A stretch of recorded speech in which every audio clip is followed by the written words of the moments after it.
And it was such a peculiar sound because water is right up against your eardrums. It was a feeling more so than a sound. And whenever I think of underwater, I don't really think about the fish and the beauty of what it is to look up and see that undulating mass. I think about that peculiar sound and how it was so busy. You hear these fish just like doing their thing, but then at the same time, so very peaceful.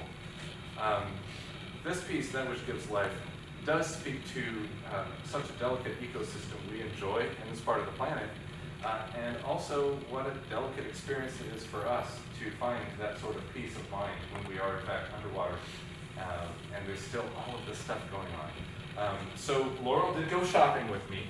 I do have some glass wind chimes that I need 5 volunteers to stand somewhere in the hall and to do this very quietly for the duration of the entire piece, about a 5.5-minute piece. And what we're going to do is surround ourselves with this texture, not necessarily a sound. Do I have some? I feel like a magician. Do I have some volunteers here in the crowd? This will be in the dark, so no one's going to watch you because we're actually turning the lights off too. Oh, thank you so much. Here we go. Sure, how about starting this space over here would be great. Thanks. Oh, thank you. Thank you. We make you pay to get in, then we put you to work. Thank you. Oh, that would be terrific. Thank you. Oh, thanks a lot. I'll bring you one. And I saw another hand back there. See, there's a trick to the number 5 because, well, thank you so much. What we want to do is bust up the omnidirectional nature of our listening, right? So this plays with our normal cardinal directions of listening. I'm going to put this over here because it's a loud blank. And oh, thank you so much. So I'm going to ask you to stand over here, and I'm going to ask you yet to go over there by the light booth would be great.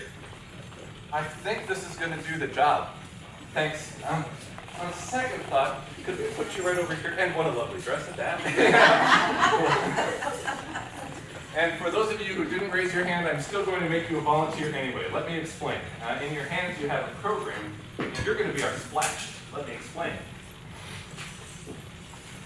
Much like the composer George Crumb, who would have masked entrances where if this happens to let this sound begin, you're going to shake your programs at the beginning of this piece. And it's just going to go. All right, and that's going to be our cue for our wind chime people, all right? And again, wind chime people, you don't have to be particularly busy, just let it run its course. And we're going to do this in the dark. And so those of you who are doing the shaky, it's just a one-off, so you just our splash, and much like being underwater, we don't splash out, do we? So please join us in splashing in. Our 5 parrotfish will do terrific work, I'm sure.